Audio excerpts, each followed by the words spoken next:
മമ്മൂക്കാൻ്റെ അടുത്ത് അപ്പോഴും എപ്പോഴും നമുക്ക് സംസാരിക്കാൻ ഭയങ്കര പേടിയാണ്. എത്ര കൂട്ടാണെങ്കിലും നമുക്ക് ഓക്കെ മമ്മൂക്ക, നമുക്കൊന്നും തർക്കുത്തരം പറയാനായിട്ട് പറ്റാറില്ല, നമുക്ക് ഇടിച്ചു കയറി പോയിട്ട് അങ്ങോട്ട് മിണ്ടാൻ പറ്റില്ല എന്ന് എനിക്ക് എപ്പോഴും തോന്നാറുള്ളൊരു വ്യക്തിയാണ്. അയ്യോ ഇത് ഞങ്ങളുടെ ലാലേട്ടൻ. ഈ പറഞ്ഞതുപോലെ എന്നും ഞാൻ ഗുഡ് മോർണിംഗ് അയച്ച് സുപ്രഭാതം പറഞ്ഞ് ഗുഡ് മോർണിംഗ് മക്കളെ എന്ന് പറയുന്ന ഒരു വ്യക്തിയാണ്. അത് ഇത്രയും റെസ്പെക്റ്റഡ് ആയിട്ടുള്ളൊരു ആളേനെ ഇങ്ങനെ മക്കളെ എന്ന് വിളിച്ചിട്ട് ഞാൻ വിഷ് ചെയ്യുന്ന ഒരാൾ ലാലേട്ടനായിരിക്കും. ദിലീപേട്ടനിൽ നിന്നൊരു കാര്യം എന്തെങ്കിലും പഠിക്കണമെന്ന് തോന്നിയിട്ടുണ്ടെങ്കിൽ അതെന്തായിരിക്കും? അയ്യോ, അതൊരാളോട് സഹകരിക്കുന്ന കാര്യം തന്നെ ആയിരിക്കാം. മേ ബി ഈ പ്രൊഫഷണൽ സൈഡ് മാത്രമല്ലാണ്ട് ഒരു പേഴ്സണൽ സ്പേസിലോട്ട് അവരെ കൊണ്ടുവരുന്ന അല്ലെങ്കിൽ അവർക്ക് കൊടുക്കുന്ന ആ ഒരു കെയറിങ് തന്നെ ആയിരിക്കാം. ഞങ്ങൾ തമ്മിലുള്ള ഗോസിപ്പുകൾ കേട്ട് ഞങ്ങൾ മടുത്തു. അങ്ങനെ ഞങ്ങൾ എനിക്കൊന്ന് അവസാനം ഉണ്ണിച്ചേട്ടൻ കേട്ടിട്ട് ഇനി ആരെയും വെച്ച് എന്നെ പറ്റിയിട്ട് ഒന്നും പറയരുത് എന്ന് പറഞ്ഞു എന്ന് തോന്നുന്നുണ്ട്. അത് മറ്റൊന്നും കൊണ്ടല്ല, സിനിമയിൽ ഈ പറയുന്നത് പോലെ കല്യാണം കഴിക്കാത്ത രണ്ടുപേരെ കാണുമ്പോൾ അവരെ കല്യാണം കഴിപ്പിക്കുക എന്നുള്ളത് നമ്മുടെ ആൾക്കാരുടെ ഒരു ആചാരമാണ്. അന്ന് ആരൊക്കെയോ ചോദിച്ചു, എന്താ പൊര നിറഞ്ഞ് നിൽക്കുകയല്ലേ, കെട്ടിച്ച് വിട്ടൂടെ, കൈൻഡ് ഓഫ് കുറെ ആരെങ്കിലും ഒരു കമന്റ് ഇട്ടാൽ മതിയല്ലോ, പിന്നെ സോഷ്യൽ മീഡിയ. അന്ന് ഞങ്ങൾ ഒരുപാട് വിവാദങ്ങൾ ഏറ്റെടുത്ത ഒരിതായിരുന്നു. അന്ന് ഞാൻ ഇതിനാണോ എന്തോ ഞാൻ എന്നിട്ട് ലൈവിൽ വന്നിട്ട് ഞാൻ തൻ്റെ വീട്ടിലല്ലല്ലോ വന്നിരിക്കുന്നത്, എൻ്റെ കുടുംബത്തിലല്ലേ ഞാൻ ഇരിക്കണേ എന്നൊക്കെ അങ്ങനത്തെ സാധനങ്ങളൊക്കെ ഞാൻ ചോദിച്ചിരുന്നു. ഞാൻ പണ്ട് മുതൽ ഏറ്റവും കൂടുതൽ ആഗ്രഹിച്ചത് ഒരു സ്വർണ്ണക്കൊലുസാണ്. ഓക്കെ, ഇപ്പൊ ചിലപ്പോൾ അത് കേൾക്കണ ആൾക്കാർക്ക് ഈ സ്വർണ്ണക്കൊലുസാ എന്ന് ചോദിക്കുമായിരിക്കും. പക്ഷെ ആ സമയത്ത് എനിക്ക് ഭയങ്കര ഇഷ്ടമായിരുന്നു. എന്തോ ഞാൻ സിനിമയിലാവുന്നതിന് ഞാൻ 2012 വരുന്നത്. അതിനൊരു 2 വർഷം മുമ്പാണ് എൻ്റെ ബ്രദർ എബ്രോഡ് പോകുന്നത്. അവൻ പോയിട്ട് അവൻ്റെ സാലറിയിൽ നിന്ന് സ്വരുക്കൂട്ടി വെച്ചിട്ട് എനിക്ക് ആദ്യം ഗിഫ്റ്റ് ചെയ്യുന്നത് സ്വർണ്ണക്കൊലുസാണ്. പയ്യെ അമ്പല ദർശനമായിട്ട് സാരി കൊടുത്തിട്ട് കഴിഞ്ഞ ആഴ്ച ഫുൾ സാരി മഴയായിട്ട് എനിക്കെന്റെ ഭ്രാന്ത് പിടിച്ചു. ഇത് നമ്മളെ ഷോന്റെ ഒരു സെഗ്മെന്റ് പോലെയാണ്. അതായത് ഈ ഒരു വ്യക്തി ചേച്ചിയായിട്ട് റിലേറ്റഡ് ആയിട്ടുള്ള വ്യക്തിയായിരിക്കും. അവരിൽ നിന്ന് പഠിച്ചിട്ടുള്ള ഒരു കാര്യം അത് പറയണം. അതിൻ്റെ കൂടെ അവർ ഇപ്പോൾ കുറേ കാലങ്ങൾ കഴിഞ്ഞ് നമ്മളിപ്പോഴും ആലോചിക്കുന്നത് ഏതെങ്കിലും ഒരു മൊമെൻ്റ് ഒക്കെ ആയിരിക്കും ഒരാളെ പറ്റി ആലോചിക്കുമ്പോൾ. നമ്മളിങ്ങനെ ഭയങ്കരമായിട്ട് വേറെ ഒന്നും ആയിരിക്കില്ല. ഇപ്പോൾ എന്നോട് ഇപ്പോൾ ചോദിക്കുകയാണെങ്കിൽ ചേച്ചിനെ പറ്റി ഇപ്പോൾ ഫസ്റ്റ് എൻ്റെ ഇൻ്റർവ്യൂ ആയിരിക്കും. ഇനിയിപ്പോൾ നമ്മൾ എത്ര കണ്ടാലും എനിക്ക് ഫസ്റ്റ് ഇൻ്റർവ്യൂ ആയിരിക്കും ഓർമ്മ വരിക. സോ കുറച്ച് ആളുകളെ കാണിക്കാം. അയ്യോടാ, അതിൽ എനിക്ക് ഭയങ്കര ഇഷ്ടം തോന്നിയ ഫോട്ടോ ആണ്. ചേച്ചിയുടെ ഒരുപാട് ഫോട്ടോസ് ഉണ്ടാവും, അതിൽ നമുക്ക് കൗതുകം തോന്നിയ ഫോട്ടോസാണ് വെച്ചിട്ടുള്ളത്. ഇത് എനിക്ക് തോന്നുന്നു സാറിൻ്റെ ആ മൂവീൻ്റെ പേര് ഞാൻ മറന്നുപോയി. ഫോട്ടോ ഒന്ന് കാണും. നമ്മുടെ വിൻസി ഒക്കെ അഭിനയിച്ച റിയാലിറ്റി ഷോ മഴവിൽ മനോരമയിലെ റിയാലിറ്റി ഷോ കഴിഞ്ഞിട്ട് മനസ്സിലായി, നായകൻ കഴിഞ്ഞിട്ട് ആ കുട്ടികൾ ചെയ്ത മൂവീൻ്റെ ലൊക്കേഷനിൽ ഞാൻ പോയതാണ്.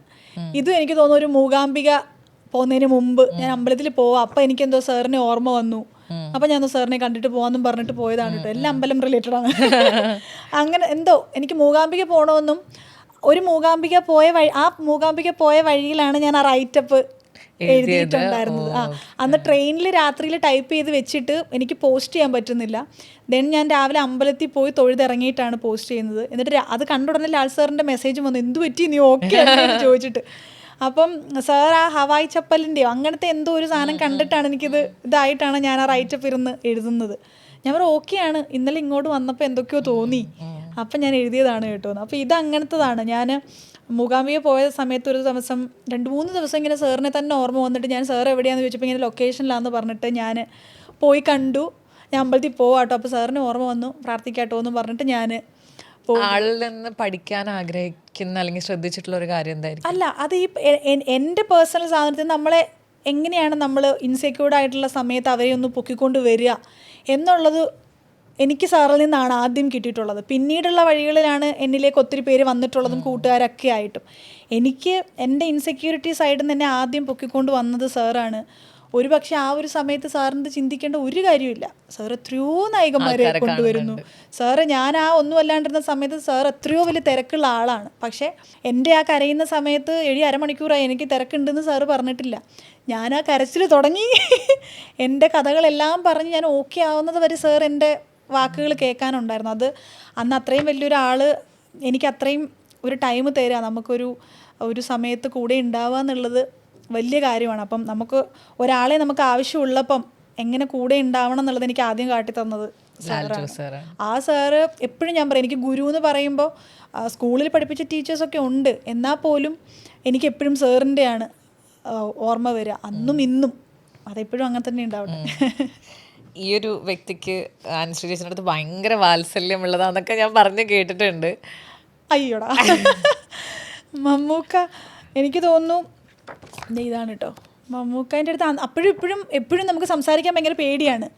എത്ര കൂട്ടാണെങ്കിലും നമുക്ക് ഓക്കെ മമ്മൂക്ക, നമുക്കൊന്നും തർക്കുത്തരം പറയാനായിട്ട് പറ്റാറില്ല, നമുക്ക് ഇടിച്ചു കയറി പോയിട്ട് അങ്ങോട്ട് മിണ്ടാൻ പറ്റില്ല എന്ന് എനിക്ക് എപ്പോഴും തോന്നാറുള്ളൊരു വ്യക്തിയാണ്. പക്ഷേ എപ്പോഴും നമ്മൾ സംസാരിക്കുമ്പോൾ സിനിമ ഒരു മായാലോകമാണ്, എപ്പോൾ വേണമെങ്കിലും ഇല്ലാതാവാം ഉണ്ടാവാം, പക്ഷേ അപ്പോൾ ഒരു പക്ഷേ ഇല്ലാണ്ടായാൽ കാലുറപ്പിക്കാനുള്ള സാധനങ്ങൾ ഉണ്ടാവണം എന്ന് എപ്പോഴും ഇന്ന് സംസാരിച്ചാലും പറയും, ഒരു മാസം കഴിഞ്ഞാലും സംസാരിച്ചാലും പറയും, നേരിട്ട് കാണുമ്പോഴും പറയുന്ന ഒരു വ്യക്തി എനിക്ക് തോന്നുന്നു മമ്മൂക്കയായിരിക്കും. കാരണം മേ ബി അവർ ഇത്രയും കാലത്തോളം അത് കണ്ടതുകൊണ്ട് ഒരു സിനിമയുടെ പോക്കുകളും വരവുകളും ഒക്കെ അവർക്ക് അറിയാമായിരിക്കാം. ഒരുപാട് മറ്റുള്ളവരുടെ അനുഭവങ്ങൾ അവർ കണ്ടിട്ടുണ്ടായിരിക്കാം. എന്തൊക്കെയോ ആയിരുന്നിട്ട് ഒന്നും ആവാണ്ട് പോയ ഒത്തിരി ആൾക്കാർ അവർ കണ്ട അനുഭവത്തിൽ നിന്നായിരിക്കും പറയുന്നത്. എനിക്ക് തോന്നുന്നു ടെസ്നി ഖാനും ഏതൊക്കെ ഇൻ്റർവ്യൂവിൽ പറഞ്ഞിട്ടുണ്ട്, പുള്ളിക്കാരത്തി ഫ്ലാറ്റ് വെച്ചതാണെങ്കിലും മമ്മൂക്കയാണിങ്ങനെ വാങ്ങിച്ചോട്ടെ എല്ലാം ശരിയാവും അത് ചെയ്യുന്നു അത്രയും സപ്പോർട്ട് ചെയ്തതിൽ ഏറ്റവും കൂടുതൽ ഒരാൾ മമ്മൂക്കയായിരിക്കും. അപ്പോൾ അത് തന്നെയാണ് എനിക്ക് എപ്പോഴും പറയാനുള്ളത്. എല്ലാ ആൾക്കാരും വിശേഷം കണ്ട് ഓക്കെ ഹായ് ബൈ എന്ന് പറയുന്ന സമയത്ത് മെസ്സേജ് അയക്കുമ്പോഴും കാണുമ്പോഴും മിണ്ടുമ്പോഴും ഒക്കെ സിനിമ മാത്രം നോക്കരുത് കേട്ടോ, ബാക്കിയൊക്കെ എന്തെങ്കിലുമൊക്കെ വേണം, ഉണ്ടാക്കിയിട്ടുണ്ടോ, എന്തുണ്ട് എന്ന് ചോദിക്കുന്ന ആ ഒരു സ്നേഹം കൂടി അദ്ദേഹം എപ്പോഴും കാണിക്കാറുണ്ട്. ആളിൽ നിന്ന് പഠിക്കണമെന്ന് ആഗ്രഹിക്കുന്ന ഒരു കാര്യം, പഠിക്കണമെന്ന് ആഗ്രഹിക്കുന്ന ഇത്ര കൊല്ലമായിട്ട് ഈ ഒരു ഇൻഡസ്ട്രിയിൽ ഇത്ര ഒരു സുന്ദര കുട്ടപ്പനായിട്ട് ഇപ്പോഴും നിൽക്കാൻ പറ്റുന്നതെന്ന് പറഞ്ഞു കഴിഞ്ഞാൽ എല്ലാവർക്കും പറ്റില്ല. അതിന് പുള്ളി എന്തോരം ആഗ്രഹങ്ങളായിരിക്കും ചിലപ്പോൾ മാറ്റി വെച്ചിട്ടുള്ളത്, എന്തോരം ആയിരിക്കും ഹാർഡ് വർക്ക് ചെയ്തിട്ടുള്ളത്, ഇപ്പോഴും എന്തൊക്കെ ചെയ്യുന്നുണ്ടാവും. അത് നമുക്ക് ഒരാൾക്കാരിലും കാണാൻ പറ്റും നമ്മുടെ മലയാള സിനിമയിൽ നിന്ന് എനിക്ക് ഇപ്പോഴും വിശ്വാസമില്ല. അതുകൊണ്ടാണ് ഇപ്പോഴും അന്നും ഇന്നും എന്നും മമ്മൂക്ക ഇങ്ങനെ ഇരിക്കുന്നത്. അപ്പോൾ ആ ഒരു ഹാർഡ് വർക്ക്, ആ ഒരു ഡെഡിക്കേഷൻ മമ്മൂക്കിനെ പോലെ ആർക്കെങ്കിലുമൊക്കെ ഉണ്ടോയെന്ന് ഇപ്പോൾ ഉള്ള ചില ആൾക്കാരെയൊക്കെ കാണുമ്പോൾ നമുക്ക് ഇവർക്കൊക്കെ കുറച്ചുകൂടെ ശ്രദ്ധിച്ചുകൂടെ എന്ന് നമ്മൾ ചിലപ്പോൾ കമൻറ്റ് നമ്മൾ പറയാറുണ്ട്. അങ്ങനെയൊക്കെ വെച്ച് നോക്കുമ്പോൾ ഇത്രയും ഹാർഡ് വർക്ക് ചെയ്യുന്ന ഡെഡിക്കേറ്റഡ് ആയിട്ട് ഇപ്പോഴും നിൽക്കുന്ന ഒരാളുണ്ടോ എന്ന് ചോദിച്ചു കഴിഞ്ഞാൽ അറിയില്ല. അയ്യോടാ, ഇത് ഞങ്ങളുടെ ലാലേട്ടൻ. ഞങ്ങളൊപ്പം ചെയ്തു, 12th മാൻ ചെയ്തു. എന്താ എല്ലാവരുടെയും ആഗ്രഹങ്ങളിൽ ഒന്നാണല്ലോ മമ്മൂക്കൻ്റെ കൂടെയും ലാലേട്ടൻ്റെ കൂടെ അഭിനയിക്കണം എന്നുള്ളത്. എനിക്ക് ദൈവഭാഗ്യം കൊണ്ട് താൻ പാതി ദൈവം പാതി എന്നാണ് എല്ലാവരും പറയുക, പക്ഷെ ഞാൻ പറയും മുക്കാലും ദൈവം എന്ന് വിശ്വസിക്കുന്ന ഒരാളാണ് ഞാൻ. അപ്പോൾ എനിക്ക് 2 പേരുടെ കൂടെയും അഭിനയിക്കാനായിട്ട് ഇത് കിട്ടിയിട്ടുണ്ട്. അപ്പം ഒപ്പത്തിലൊക്കെ അഭിനയിക്കുമ്പോൾ എനിക്കൊന്നും ഒന്നും അറിയില്ല. ഒപ്പം ലാൽ സാറും പ്രിയദർശൻ സാറും കൂടിയാണ്. ഇവരുടെ സിനിമയൊക്കെ കണ്ടു വളർന്നിട്ട് ഞാൻ മറ്റേ കടൽക്കരയിൽ നിൽക്കുന്ന കുട്ടിയാണ്, ഒന്നും അറിയില്ലാത്ത കുട്ടിയായിട്ടാണ് ഞാൻ അന്ന് പോണത്. ഒന്നും അത്രയ്ക്കൊന്നും എക്സ്പീരിയൻസ് ആയിട്ടില്ലല്ലോ. അപ്പോൾ അവരുടെ കൂടെ നിൽക്കുക, അന്ന് ഇന്നസെൻ്റ് ഏട്ടനും ഉണ്ട്, ഇവരുടെ കൂടെ ഇരുന്ന് ഇവരുടെ തമാശകൾ കേൾക്കുക എന്ന് പറയുന്നതിൻ്റെയൊക്കെ ഭാഗ്യം നെടുമുടി വേണുചേട്ടൻ. ആ ഒരു ഭാഗ്യമൊക്കെ ഞാൻ ആലോചിക്കാറുണ്ട്. അയ്യോ അതൊക്കെ എന്തായാലും എനിക്ക് പറ്റിയില്ല. ഇവരുടെ കൂടെ ഇരിക്കുമ്പോൾ ഇവരൊത്തിരി അന്നത്തെ കഥകൾ പറയും. ഇവർ ചിലപ്പോൾ ചില കാര്യങ്ങൾ പറയുന്ന കള്ളമായിരിക്കും പറയുന്നത്, ഇത് കള്ളമാണെന്ന് പോലും മനസ്സിലാവാണ്ട് നമ്മൾ വിശ്വസിച്ച് പോകുന്ന ഒരുപാട് കാര്യങ്ങളുണ്ട്. അങ്ങനത്തെ കുറേ മൊമെൻറ്റ്സൊക്കെ ലൊക്കേഷനിൽ നിന്ന് കിട്ടിയിട്ടുണ്ട്. പിന്നെ 12th മാൻ ആയിരിക്കും ഞങ്ങൾ കുറേ 10-12 ആർട്ടിസ്റ്റ് നമ്മുടെ കൊറോണ കഴിഞ്ഞിട്ടിരിക്കുന്ന സമയമാണ്. കൊറോണ കഴിഞ്ഞിട്ട് റിസോർട്ടിനകത്ത് കയറ്റിയാൽ ഷൂട്ട് കഴിഞ്ഞിട്ട് ഞങ്ങൾക്ക് അതിനകത്ത് പുറത്തിറങ്ങാൻ പറ്റുള്ളൂ. അവിടെ റേഞ്ച് ഉണ്ടായിരുന്നില്ല 12th മാൻ ഷൂട്ട് ചെയ്യുമ്പോൾ. അപ്പം എല്ലാ ആർട്ടിസ്റ്റുകളും ഇരിക്കുക, മിണ്ടുക, മൊബൈലില്ല, റേഞ്ച് ഇല്ല. അപ്പോൾ അതുകൊണ്ട് എനിക്ക് തോന്നുന്നു ഒരുപാട് സമയം ആർട്ടിസ്റ്റുകൾ ഒരുമിച്ച് സ്പെൻഡ് ചെയ്തത് ലാലേട്ടനടക്കം ഞങ്ങളുടെ ആ ഒരു സെറ്റാണെന്ന് ഞാൻ എപ്പോഴും പറയാറുണ്ട്. അങ്ങനെയാണ് അതിഥിയൊക്കെ ആയിട്ട് ഞങ്ങൾ ഇത്ര ക്ലോസ് ആയത്. അപ്പോൾ അങ്ങനത്തെ കുറേ അനുഭവങ്ങൾ ലാലേട്ടനുമായിട്ടുണ്ടായിട്ടുണ്ട്. പിന്നെ ഷോസ് നമ്മൾ ചെയ്തിട്ടുണ്ട്. പിന്നെ ഈ പറഞ്ഞതുപോലെ എന്നും ഞാൻ ഗുഡ് മോർണിംഗ് അയച്ച് സുപ്രഭാതം പറഞ്ഞ് ഗുഡ് മോർണിംഗ് മക്കളെ എന്ന് പറയുന്ന ഒരു വ്യക്തിയാണ്. അത് ഞങ്ങൾ ആഡ് ചെയ്യാറുണ്ട് ലോയിഡിൻ്റെ. അപ്പം അന്ന് ഞങ്ങൾ അങ്ങോട്ടും ഇങ്ങോട്ടും എന്താ മക്കളെ എന്നാണ് അങ്ങോട്ടും ഇങ്ങോട്ടും മോസ്റ്റ്ലി വിളിക്കുക. അപ്പം അത് തന്നെയാണ് മെസ്സേജ് അയക്കുമ്പോഴും വിളിക്കുക. അപ്പം എനിക്ക് തോന്നുന്നു ഇത്രയും റെസ്പെക്റ്റഡ് ആയിട്ടുള്ളൊരു ആളേനെ ഇങ്ങനെ മക്കളെ എന്ന് വിളിച്ചിട്ട് ഞാൻ വിഷ് ചെയ്യുന്ന ഒരാൾ ലാലേട്ടനായിരിക്കും. പിന്നെ അതും ഈ പറയുന്ന പോലെ ഇത്രയും കാലം മലയാള സിനിമയിൽ നിൽക്കുക എന്നുള്ളത്, ഇവർ 2 പേരെ പോലെ ഇനി ഒരാൾ അങ്ങനെയോ വരുമോ എന്ന് നമുക്ക് അറിയില്ല. ഇത്രയും ഒരു കാലഘട്ടം അങ്ങനത്തെ 2 ലെജൻസാണ് അവർ. അപ്പം അതും ഈ പറയുന്ന 2 പേരുടെയും ഹാർഡ് വർക്കും ഡെഡിക്കേഷനും കൊണ്ടും മാത്രമാണ്. ഇനിയുള്ള ആൾക്കാരൊക്കെ ഇപ്പോൾ വരുന്ന കുട്ടികളൊക്കെ അങ്ങനെ തന്നെ ആവട്ടെ ഇവരെ പോലെ. ചന്ദ്രേട്ടൻ എവിടെയാ? ഇത് ഞങ്ങളുടെ പ്രൊഫഷൻ മാത്രമല്ല. മേ ബി ബാക്കിയൊക്കെ ലാൽജോ സാറല്ല കേട്ടോ, ബാക്കിയൊക്കെ ഇപ്പോൾ ലാലേട്ടനാണെങ്കിലും മമ്മൂക്കയാണെങ്കിലും അതൊരു പ്രൊഫഷണൽ സൈഡായിരിക്കും കൂടുതൽ. പക്ഷേ ദിലീപേട്ടൻ ഈസ് ലൈക്ക് ഫാമിലിയാണ്. എന്തുണ്ടെങ്കിലും അതിന് വിഷമാണെങ്കിലും സങ്കടമാണെങ്കിലും എന്തും പറയാനായിട്ട് എനിക്ക് സ്പേസ് തന്നിരിക്കുന്ന ഒരാളാണ്. അത് ചന്ദ്രേട്ടനാണ് ഞങ്ങൾ ചെയ്ത മൂവി. അന്ന് എനിക്ക് കുറച്ച് ഹെൽത്ത് ഇഷ്യൂസൊക്കെ ഉണ്ടായിട്ടുള്ള സമയമായിരുന്നു. അന്ന് ആ സമയത്താണെങ്കിലും ഷൂട്ടിൻ്റെ സമയത്തൊക്കെ ഒത്തിരി സപ്പോർട്ട് ചെയ്തിട്ടുണ്ട്. അപ്പോൾ ആ സമയത്ത് ആ ഒരു സ്നേഹമാണ് എനിക്ക് അദ്ദേഹത്തിനോട് കൂടുതൽ കൂടിയത്. പക്ഷേ അതിങ്ങനെ ഇത്ര വർഷം കഴിഞ്ഞിട്ടും അങ്ങനെ തന്നെ പോകുന്നുണ്ട്. ദിലീപേട്ടൻ്റെ കൂടെയുള്ള അപ്പുണ്ണി ചേട്ടനുണ്ട്, മാനേജറും ഡ്രൈവറും. ചേട്ടനും ഞങ്ങളുടെ ബാച്ചിലാണ്. ഞങ്ങളിപ്പം മൂകാംബിക കുടജാദ്രിയൊക്കെ പോകുമ്പോൾ ഉണ്ട്. അപ്പോൾ എനിക്ക് പുള്ളി എന്തെങ്കിലും ആവശ്യമുണ്ടെങ്കിൽ ദിലീപേട്ടനെ വിളിക്കും, ഒന്ന് വേണമായിരുന്നു പുള്ളി 2 ദിവസത്തേക്ക്. ഇല്ലെങ്കിൽ അപ്പുണ്ണി ചേട്ടൻ പറയാം, അത് അനുശ്രീ ഒരിടത്ത് പോകുന്നുണ്ട്, ഞാനും കൂടി പോട്ടെ എന്ന് ചോദിക്കുമ്പോൾ എന്നെ വിളിച്ച് ചോദിക്കും, നിൻ്റെ കൂടെ ആണോട് അവൾ വരുന്നത്? ഞാൻ പറയാം, അതെ എൻ്റെ കൂടെയാണ് വരുന്നത്. ഞങ്ങളുടെ ഒരു ബാച്ചിലെ ഒരാളായിട്ട് തന്നെ പുള്ളിയുണ്ട്. ഇനിയിപ്പോൾ എനിക്ക് പ്രൊഫഷണലി ആണെങ്കിലും പേഴ്സണലി ആണെങ്കിലും അല്ലാണ്ട് എന്ത് കാര്യത്തിനും ഏത് ടൈമിലും എൻ്റെ ഫാമിലീനെ പോലെ എനിക്ക് കരുതാൻ പറ്റുന്നവർ. ദിലീപേട്ടനിൽ നിന്നൊരു കാര്യം എന്തെങ്കിലും പഠിക്കണമെന്ന് തോന്നിയിട്ടുണ്ടെങ്കിൽ അതെന്തായിരിക്കും? അയ്യോ, അതൊരാളോട് സഹകരിക്കുന്ന കാര്യം തന്നെ ആയിരിക്കാം. മേ ബി ഈ പ്രൊഫഷണൽ സൈഡ് മാത്രമല്ലാണ്ട് ഒരു പേഴ്സണൽ സ്പേസിലോട്ട് അവരെ കൊണ്ടുവരുന്ന അല്ലെങ്കിൽ അവർക്ക് കൊടുക്കുന്ന ആ ഒരു കെയറിങ് തന്നെ ആയിരിക്കാം ഞാൻ കാണുക. എല്ലാവരും ചിലപ്പം നമ്മൾ കുറേ ആൾക്കാർക്കൊരു മുഖംമൂടി ഇമേജ് ഉണ്ടെന്ന് നമ്മൾ പറയാറുണ്ട്, കുറേ ആൾക്കാർക്ക് ഉണ്ടാവാറുണ്ട്. പക്ഷെ അതൊന്നും ഇല്ലാണ്ട് ഒരാളെ എങ്ങനെയാണ് അവരുടെ പേഴ്സണൽ സ്പേസിൽ കൊണ്ടുവരാൻ പറ്റുക, കരുതാൻ പറ്റുക, കരുതൽ കൊടുക്കാൻ പറ്റുക എന്നൊക്കെ ഉള്ളത് കണ്ടുപിടിക്കേണ്ടത് മേ ബി ഇഷ്ടപ്പെടുന്ന ആൾക്കാരും. നമ്മൾ ഒരുപാട് ഇൻസിഡൻസ് കാര്യങ്ങളൊക്കെ കണ്ടിട്ട് ഒരുപാട് കഷ്ടപ്പാടുകളൊക്കെ ആണെങ്കിലും ബുദ്ധിമുട്ടുകളാണെങ്കിലും പുള്ളി അനുഭവിച്ചിട്ടുണ്ട്. പക്ഷേ ഞാൻ ഇപ്പോഴും വിചാരിക്കും അതൊക്കെ ആയിട്ടും ഇപ്പോഴും നിൽക്കുന്നുണ്ടെന്നുണ്ടെങ്കിൽ അതിനകത്തൊരു സത്യം ഉണ്ടായിരിക്കണം. അത് പുള്ളിയുടെ നല്ല കാര്യങ്ങൾ കൊണ്ടായിരിക്കും എന്ന് വിശ്വസിക്കുന്ന ഒരാളാണ് ഞാൻ. ഞങ്ങൾ തമ്മിലുള്ള ഗോസിപ്പുകൾ കേട്ട് ഞങ്ങൾ മടുത്തു. അങ്ങനെ ഞങ്ങൾ എനിക്ക് തോന്നുന്നു അവസാനം ഉണ്ണിച്ചേട്ടൻ കേട്ടിട്ട് ഇനി ആരെയും വെച്ച് എന്നെ പറ്റിയിട്ടൊന്നും പറയരുത് എന്ന് പറഞ്ഞു എന്ന് തോന്നുന്നുണ്ട്. അത് മറ്റൊന്നും കൊണ്ടല്ല, സിനിമയിൽ ഈ പറയുന്നത് പോലെ കല്യാണം കഴിക്കാത്ത 2 പേരെ കാണുമ്പോൾ അവരെ കല്യാണം കഴിപ്പിക്കുക എന്നുള്ളത് നമ്മുടെ ആൾക്കാരുടെ ഒരു ആചാരമാണ്. അതുകൊണ്ട് എനിക്ക് തോന്നുന്നു ഞാൻ കൂടുതലായിട്ടും കല്യാണം കഴിക്കുന്നതായിട്ട് കേട്ടിട്ടുള്ളത് പുള്ളിയായിട്ടാണ്. പുള്ളി പല ആൾക്കാരുമായിട്ടും കേട്ടിട്ടുണ്ട്, ആരൊക്കെയാണോ കൂടെ അഭിനയിക്കുന്നത് അവരുമായിട്ടൊക്കെ കേട്ടിട്ടുണ്ട്. എല്ലാവരുടെയും ഈ പറയുന്ന പോലെ ഒരുപാട് ആൾക്കാരുടെ ക്രഷായി. പിന്നെ കേട്ടാൽ പഠിക്കും. ഉണ്ണിച്ചേട്ടൻ എന്താ പഠിക്കാനുള്ളതെന്ന് ചോദിച്ചു കഴിഞ്ഞാൽ എനിക്കറിയാൻ പാടില്ല ഈശ്വര. ഇല്ല, മേ ബി ഫാമിലി, എനിക്കെപ്പോഴും ഫാമിലി ആയിട്ടുള്ളൊരു ബോണ്ടിങ്ങിൽ എനിക്കധികം പുള്ളിയുടെ സുഹൃത്തുക്കളെ എങ്ങനെ ഡീൽ ചെയ്യുന്നതെന്നുള്ളതൊന്നും എനിക്ക് അങ്ങനെ അധികം അറിയില്ല. അപ്പോൾ അതുകൊണ്ട് എനിക്ക് ഫാമിലി ആയിട്ടായിരിക്കും മേ ബി ഞാൻ കണക്ട് ചെയ്യുന്നത്. ചേച്ചിയാണെങ്കിലും അമ്മയും അച്ഛനും ഒക്കെ ആയിട്ടുള്ള ആ ഒരു ബോണ്ടിങ് ഒക്കെ ആണെങ്കിലും മേ ബി എനിക്കത് എൻ്റെ ഫാമിലീനെയൊക്കെ ഞാൻ എങ്ങനെയാണോ ട്രീറ്റ് ചെയ്യുന്നത് അതുപോലെയാണ് പുള്ളി അവരെ നോക്കുക എന്നൊക്കെ ചിലപ്പം നമ്മൾ അവരുടെ വീട്ടിൽ പോകുമ്പോഴുള്ളൊരു അറ്റ്മോസ്ഫിയർ ഒക്കെ കാണുമ്പോഴാണെങ്കിലും എനിക്ക് എൻ്റെ സ്ഥലമായിട്ട് എനിക്ക് അവരെ കണക്ട് ചെയ്യാൻ പറ്റും. അപ്പോൾ മേ ബി എനിക്കൊരു ഫാമിലീനെ നോക്കുന്നതായിരിക്കും ചിലപ്പോൾ ഞാൻ കൂടുതലായിട്ട് ഉണ്ണിച്ചേട്ടനെ കെയർ പിന്നെ കണക്ട് ചെയ്യുക. ഇനി ഇതൊന്നുമില്ല, ഇത് ചോദ്യമൊന്നുമില്ല, ഇത് ചേച്ചിക്ക് ഞാൻ കുറച്ച് ഫോട്ടോസ് നോക്കാൻ തരാം. ഇഷ്ടപ്പെടുന്ന ഫോട്ടോസ് ആണെങ്കിൽ ഈശ്വര ഓരോന്നോരോന്നായിട്ട് ചുമ്മാ നോക്കിയാൽ മതി. ഇത് ചേച്ചി കൊണ്ടുപോകാൻ വേണ്ടിയിട്ടുള്ളതാണ്. ഇല്ലെങ്കിൽ ഞാൻ എടുത്തിട്ട് പോകും.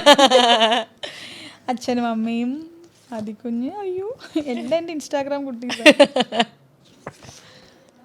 ഇതെനിക്ക് ഭയങ്കര ഇഷ്ടപ്പെട്ട ഫോട്ടോ. ഏതാണ്? ഇതോ? ഇതിരുന്നാണോ അതോ ഇതോ? അതെ, ഇത് രണ്ടും. ഇത് എൻ്റെ ചേട്ടൻ എനിക്ക് സ്പാ ക്രീം ഇട്ട് തരുന്നതിന് ഞങ്ങൾ കുറെ വിമർശനങ്ങൾ ഏറ്റുവാങ്ങിയ സമയമായിരുന്നു. ഞാൻ അറിയാതെ വെച്ചതാ. ഇല്ലില്ല, അല്ല, ഇത് നമ്മുടെ കൊറോണ ടൈമാണ് കേട്ടോ. കൊറോണ ടൈമിൽ ഞങ്ങൾ മറ്റേ ഫേസ് പാക്ക് ഇടുക, സ്പാ ക്രീം ഇട്ട് തരിക, ഇതൊക്കെയായിരുന്നു. അന്ന് ആരൊക്കെയോ ചോദിച്ചു, എന്താ പൊര നിറഞ്ഞ് നിൽക്കുകയല്ലേ, കെട്ടിച്ച് വിട്ടൂടെ, കൈൻഡ് ഓഫ് കുറെ ആരെങ്കിലും ഒരു കമന്റ് ഇട്ടാൽ മതിയല്ലോ. പിന്നെ സോഷ്യൽ മീഡിയ കയറും. അന്ന് ഞങ്ങൾ ഒരുപാട് വിവാദങ്ങൾ ഏറ്റെടുത്ത ഒരിതായിരുന്നു. അന്ന് ഞാൻ ഇതിനാണോ എന്തോ ഞാൻ എന്നിട്ട് ലൈവിൽ വന്നിട്ട് ഞാൻ തൻ്റെ വീട്ടിലല്ലല്ലോ വന്നിരിക്കുന്നത്, എൻ്റെ കുടുംബത്തല്ലേ ഞാൻ ഇരിക്കണേ എന്നൊക്കെ അങ്ങനത്തെ സാധനങ്ങളൊക്കെ ഞാൻ ചോദിച്ചിരുന്നു. പക്ഷെ കുറേ ആൾക്കാർ സപ്പോർട്ട് ചെയ്തു. എന്ത് രസമായിട്ടാണ് അവരത് ചെയ്യുന്നത്, ഒരാങ്ങളെയും പെങ്ങളും എന്നുള്ള രീതിയിൽ ഇതിപ്പോൾ കാണാൻ കിട്ടാറില്ല എന്ന് പറയുന്ന സംഭവങ്ങളും വന്നു. പക്ഷെ ഞാനതിന് പ്രതികരിച്ചിരുന്നു. ബിക്കോസ് എനിക്ക് എന്നെ പറ്റിയിട്ട് പറയുന്നതിന് വലിയ പ്രശ്നമില്ല. പക്ഷെ എൻ്റെ ഫാമിലി ഇൻവോൾവ് ആയിട്ട് ആങ്ങളെയല്ലേ പെണ്ണുങ്ങളെ കെട്ടിച്ചു വിട്ടൂടെ നാണമില്ലേ എന്നൊക്കെ ഉള്ളൊരു കൈൻഡ് ഓഫ് സാധനം വന്നു കഴിഞ്ഞാൽ ഞാൻ വരും ഡേയ് തൻ്റെ വീട്ടിൽ അത് തന്നെ ഞാൻ ചോദിച്ചത് അവരുടെ പേരെടുത്ത് തന്നെ ഞാൻ പറഞ്ഞത് തൻ്റെ വീട്ടിലല്ലല്ലോ ഞാൻ വന്നിരിക്കുന്നത് എൻ്റെ വീട്ടിലല്ലേ ഞാൻ ഇരിക്കണത് എന്ന് തൊട്ട് കുറേ വിമർശനങ്ങൾ ഏറ്റുവാങ്ങിയ പിക്ചറായിരുന്നു ഇത് എൻ്റെ ബ്രദറിൻ്റെ കൂടെ ലാസ്റ്റ് ഇപ്പം കഴിഞ്ഞ ബർത്ത്ഡേ അല്ല അതിന് മുമ്പത്തെ ബർത്ത്ഡേക്ക് രാത്രിയിൽ വീട്ടിൽ ഒളിച്ചു കയറി 12 മണിക്ക് 1 മണിക്കും കൊണ്ട് എടുത്ത ഫോട്ടോ ആണ് കേട്ടോ. ഇത് എൻ്റെ നാത്തൂൻ കുട്ടി. ഇത് അച്ഛൻ്റെ അമ്മയുടെയും ആനിവേഴ്സറിക്ക് 30th ആനിവേഴ്സറിക്ക് വെഡിങ് ആനിവേഴ്സറിക്ക് ഞങ്ങളെടുത്ത. ഇത് എൻ്റെ സജിത്തും സുജിത്തും. ഇതെൻ്റെ എന്താ ഇവരെ എങ്ങനെ മനസ്സിലാക്കണേ? അയ്യോ അത് ഞങ്ങൾക്ക് അറിയാം കാണുമ്പോഴത്തേക്ക് ഇത് സുജിത്ത് ഇത് സജിത്ത്. അത് നമുക്ക് കണ്ട് കുറേ കഴിയുമ്പോഴത്തേക്ക് നമുക്ക് എന്താണ് വ്യത്യാസം എന്നുള്ളത് മനസ്സിലാക്കാൻ പറ്റും. സങ്കടവും സന്തോഷവും ഇൻസെക്യൂരിറ്റീസും പ്ലാനുകളും ഫ്യൂച്ചറിൽ അത് ചെയ്യാനുണ്ട്, എന്താണ് അഭിപ്രായം, ഇത് ചെയ്യണമെങ്കിൽ ഞാൻ ഇങ്ങനെ ചെയ്യണം, ആ ലോൺ എടുക്കണോ മറ്റേ ലോൺ എടുക്കണോ അതോ ഗോൾഡ് പണയം വെക്കണോ കിഡ്നി കൊടുക്കണോ, എല്ലാം ഇവരോടാണ് ചോദിക്കുക. ഒരുപാട് നമുക്ക് പറയാൻ പറ്റുന്നില്ലാത്ത ഒരുപാട് ഇമോഷണൽ കാര്യങ്ങളാണെങ്കിലും എനിക്ക് എന്തെങ്കിലുമൊക്കെ എൻ്റെ വീട് പണികളുടെയും കാര്യങ്ങളുടെയൊക്കെ സമയത്തൊക്കെ എനിക്ക് പറ്റാണ്ടിരുന്ന ഒരുപാട് ഫിനാൻഷ്യൽ ഞാൻ കുറച്ച് ബുദ്ധിമുട്ടിയ സമയത്തൊക്കെ ആണെങ്കിലും നമ്മളൊട്ടും പ്രതീക്ഷിക്കാത്ത രീതിയിൽ എന്നെ സപ്പോർട്ട് ചെയ്ത. പൊതുവേ ചേച്ചിക്ക് ഇരിക്കുന്ന ഒരു സ്പേസിൽ ഇരുന്നിട്ടേ ഈ ലോണുകളുടെ കഥ പറയുമ്പോൾ ആരും ചിലപ്പോൾ വിശ്വസിക്കണമെന്നില്ല. നിങ്ങളൊക്കെ വിചാരിക്കുന്നതിൻ്റെ അപ്പുറമാണ്. ഞാൻ കഴിഞ്ഞ ദിവസവും കൂടി ചോദിച്ചു രണ്ട് കിഡ്നി ഉണ്ട്, ഒരു കിഡ്നി മതിയല്ലോ. എൻ്റെത് ഫ്രഷാണ്, വേറെ ഒരു ദുശീലങ്ങളോ ഒന്നുമില്ല, മറ്റേ പാലും മോരും ജ്യൂസും അമ്പലത്തിലെ തീർത്ഥവും മാത്രമേ ഉള്ളൂ, ഫ്രഷാണ്, ഫ്രഷ് ഒരെണ്ണം കൊടുത്താലോ എന്ന് പ്രശ്നം തീരുമെന്നൊക്കെ ഞാൻ ഇപ്പോഴും ലാസ്റ്റ് വീക്കും ഞങ്ങൾ സംസാരിച്ചിട്ടുള്ളൂ. നിങ്ങൾ വിചാരിക്കുന്ന പോലല്ല, ഫുൾ ലോണിമേളിലെ കളിയാണ്. പക്ഷേ ഈ പറഞ്ഞതുപോലെ ചിലപ്പോൾ അതൊന്നും നമുക്കില്ലാണ്ടിരിക്കുന്ന സമയത്തും നമുക്ക് സുഹൃത്തുക്കൾ വേണമല്ലോ. അങ്ങനെ എൻ്റെ ഇമോഷണലിയും ഫിനാൻഷ്യലിയും നമുക്ക് പറയാൻ പറ്റില്ലാത്ത, അല്ലെങ്കിൽ എല്ലാവരും നമുക്ക് ചിലപ്പോൾ പറയത്തില്ലാത്ത ഒരുപാട് അത്രയും സപ്പോർട്ട് ചെയ്ത് എൻ്റെ അനുപണനെ പോലെ ഞാൻ കൊണ്ടു നടക്കുന്ന ആൾക്കാരാണ്. ഇത് പ്രദീപേട്ട. അയ്യോ കഴിഞ്ഞിട്ടില്ല, ആളെയാണ് പറയേണ്ടത്. ഞാൻ ഇന്റർവ്യൂവിന് വേണ്ടി സേഫിന്റെ ഡയറക്ടറാണ്. ഇന്റർവ്യൂവിന് വേണ്ടിയിട്ട് ചേച്ചിനെ കിട്ടാൻ വേണ്ടിയിട്ടും കണക്ട് ചെയ്യാൻ വേണ്ടിയിട്ട് ഞാൻ പ്രദീപേട്ടൻ്റെ അടുത്ത് പറഞ്ഞു ഒന്ന് ചോദിച്ചു നോക്കും, എനിക്കൊരു പോഡ്കാസ്റ്റ് തരുമോ. പ്രദീപേട്ടനാണ് സേഫിന്റെ ഡയറക്ടർ. പ്ലസ് ഞാൻ വന്ന റിയാലിറ്റി ഷോന്റെ ഒരു ഡയറക്ടർ പ്രദീപേട്ടനായിരുന്നു. അതെനിക്കറിയില്ലായിരുന്നു. സേഫ് ഒക്കെ ചെയ്തിട്ടാണ് പ്രദീപേട്ടൻ ഇങ്ങനെ പറഞ്ഞത്. പക്ഷെ എനിക്ക് കണ്ട ഓർമ്മയില്ല. ഞാൻ പറഞ്ഞു അയ്യോ എനിക്കറിയില്ല എന്ന് പറഞ്ഞിട്ട്. പക്ഷേ ഇപ്പം നമ്മൾ അത്രയും സേഫിന് ശേഷം നമ്മൾ ഫാമിലി ആയിട്ട് കണക്ട് ചെയ്തിരിക്കുന്ന നമ്മുടെ ഫാമിലിയിലെ ഒരു അംഗം തന്നെയാണ്. ചേച്ചി താങ്ക് യു സോ മച്ച്. ഒരു മടിയും കൂടാതെ നമ്മളടുത്ത് ഇത്രയും എനിക്ക് എത്ര സമയമായിന്ന് പോലും സത്യം പറഞ്ഞറിയില്ല. കട്ട് ചെയ്ത് മരിക്കും. നമ്മൾ ഒരു മടിയും കൂടാതെ എനിക്ക് തോന്നുന്നു കുറേ സമയം നമ്മൾ സംസാരിക്കാൻ തുടങ്ങിയിട്ട് വളരെ ക്ഷമയോടുകൂടി വളരെ ആത്മാർത്ഥമായി നമ്മളടുത്ത് സംസാരിച്ചു. Thank you so much. ഇനിയും ചേച്ചി പറഞ്ഞ പോലെ നടക്കാൻ പറ്റാത്ത സമയത്തും ഷോട്ടിന് വേണ്ടി എണീറ്റ് നടന്ന് പിന്നെ പതുക്കെ നടക്കുന്ന രീതിയിൽ ജീവിതം അന്നും സിനിമ ചെയ്യാൻ പറ്റട്ടെ. Thank you so much. Thank U